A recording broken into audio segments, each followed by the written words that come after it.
शिवाय नमस्तुभ्यं।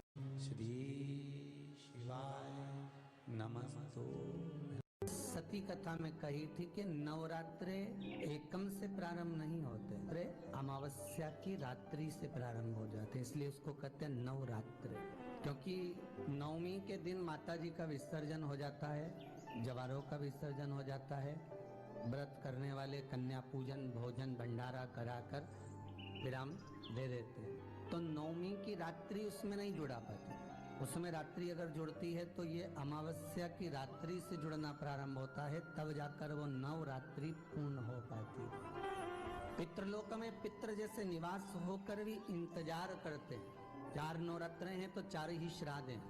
आज मौनी अमावस्या है, श्राद्ध का विराम हो जाता है और कथा अर्थात नवरात्रे प्रारंभ हो जाते हैं दूसरे दिन। तो यहाँ शास्त्र कह रहा है जैसे हमें प्रतीक्षा रहती है कोई अच्छे कार्य की, कि घर में कोई शुभ कार्य हो, घर में कोई अच्छा आयोजन हो तो अपने को आनंद होगा, प्रसन्नता होगी। उसी तरह हमारे जो पूर्वज चले गए, जो पूर्वज चाहे वो अधोगति में गए हों, चाहे वो देवगति में गए हों, चाहे वो पितृलोक में निवास कर रहे हों, तो जितने भी पितृलोक में निवास करने वाले पूर्वज होते हैं वो भी ये विचार करते हैं कि हमारे घर के वंश द्वारा, हमारे वंशजों द्वारा कोई ऐसा सत्कर्म हो जिससे हमारे जीवन की वितृप्ति हो और हमें आनंद की अनुभूति हो। और ध्यान दीजिएगा महाराज, आपको चैत्री नवरात्रि का स्मरण होगा, आपको शरदी नवरात्रि का स्मरण होगा, पर जो आषाढ़ में और माघ में जो नवरात्रे पढ़ते हैं इसका एक आनंद ही दूसरा रहता है। बस इतना जरूर होता है कि दुनिया के लोग वो जो 2 नवरात्रे होते हैं उसमें कलश की स्थापना भी करते हैं, देवी का पूजन भी करते हैं, अर्चना भी करते हैं, मंदिरों में भीड़ भी रहती है और खूब प्रेम से माता का जगराता वगैरह सब होता है। पर ये जो नवरात्रे हैं 2 गुप्त नवरात्रे, इनका लोगों को स्मरण नहीं था।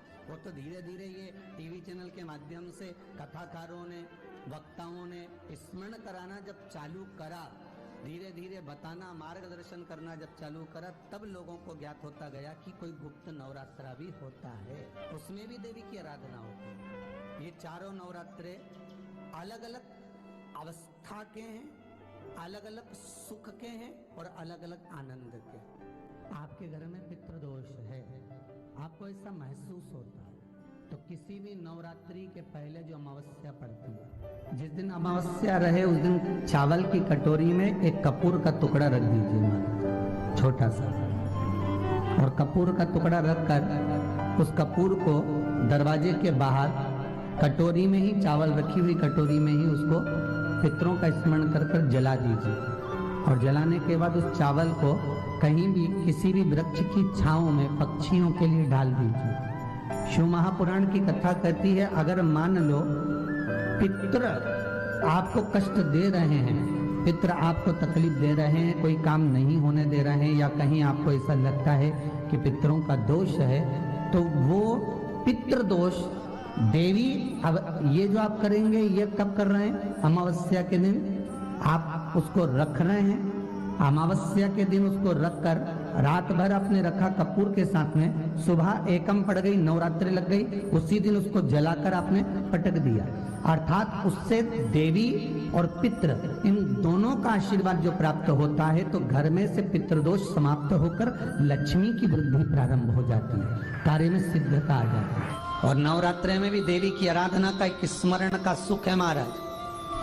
ज्योत का विधान है, नवरात्रि में देवी की ज्योत लगती है, अखंड ज्योति लगती है, जवारे बुआए जाते हैं, कलश लगता है, ज्योत का भी विधान है। जिसके यहाँ दिया अखंड जलाया जाता है, अगर वो दिए की लो, दिए की बाती अगर दक्षिण दिशा की होती है तो उसके घर में साल भर में एक घात जरूर होती है। जो दिया अखंड जलता है उसकी बाती का मुख दक्षिण का नहीं होना चाहिए। अगर आपने देवी भागवत का स्मरण करा हो, देवी भागवत को अगर सुना हो, तो देवी भागवत में स्पष्ट किया गया कि पूर्व की ओर मुख करा हुआ दिया, अर्थात पूर्व की ओर ज्योत जो जलाई जाती है वो संपदा की वृद्धि करती है। पश्चिम की ओर मुख कर कर जो ज्योत लगाई जाती है महाराज, वो वैभव को देती है। और उत्तर की ओर जो मुख कर कर ज्योत जलाई जाती है, उत्तर की ओर जो ज्योत का मुख रहता है वो आयु की वृद्धि करती है, घर में अकाल मौत को रोकती है। दक्षिण की ओर ज्योत ना लगाएं, अगर आपको लगाना है पूरब की लगाएं, पश्चिम की लगाएं या उत्तर की लगाएं।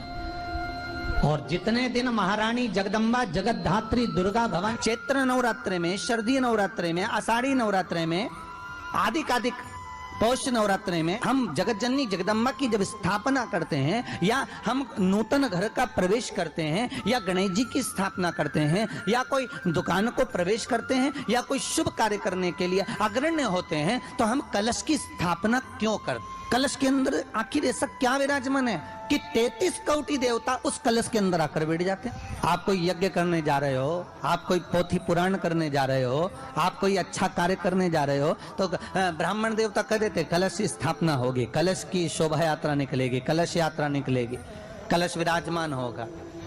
उस कुंभ की, उस घड़े की महत्वता कहां से प्रकट हो गई? शिव महापुराण की कथा कहती है महाराज, भगवान औघड़दानी शंकर स्वयं आद्य शक्ति जगदम्बा से कहते हैं कि जगदम्बा तू क्या चाहती है बोल। तो जगत जननी जगदम्बा कहती है कि जहां मैं हूं वहां शंकर है, ये आपने कह दिया, पर जहां शंकर है वहां पार्वती का होना जरूरी है। उसके लिए सिद्ध करने के लिए एक स्थान ऐसा बनाया जाए जहां पर शंकर विराजमान है और शंकर के साथ पार्वती विराजमान है। तो शिव जी ने कहा पार्वती उसके लिए मैं तुझे एक सुंदर कलश का निर्माण कर देता। अष्टमी के दिन कन्याओं का भोजन कराओ या नवमी के दिन कन्याओं का भोजन कराओ, पर देवी भागवत तो कहती है, देवी भागवत तो वर्णन करती है कि पहले नवरात्रे से लेकर नवमी तिथि तक जितने दिन देवी के होते हैं, प्रत्येक दिन में आप किसी भी दिन कन्याओं का भोजन करा सकते हो, पहली रात्रि से लेकर, पहला दिन से लेकर। पर 9वें दिन तो सवेरे पूजन करके, यज्ञ करके, अनुष्ठान करके देवी को विसर्जन कर दिया, फिर नवरात्रि पूर्ण कैसे हुई? नवरात्रि की पूर्णता होती है अमावस्या की रात से गिनी जाती है। कौन से दिन से गिनते हैं? अमावस्या की रात्रि, फिर एकम की रात्रि, फिर दूज की रात्रि, ऐसे गिनते गिनते अष्टमी की रात्रि तक और नवमी के दिन सुबह तक या दोपहर तक या शाम तक, जब तक आप यज्ञ ना करें तब तक ये 9 रात्रियां पूर्ण गिनी जाती है महाराज देवी भागवत के हिसाब से पूर्णता। अब हमने कन्या भोजन का जो क्रम बनाया, अष्टमी के दिन करा देंगे, नवमी के दिन करा देंगे, इस तिथि को करा देंगे, पर भाव देखिए, शास्त्र कहता है भूखे को भोजन जब कराइए जब उसको भूख लगी हो, और ऐसों को कराइए जिसको जरूरत पड़ रही है।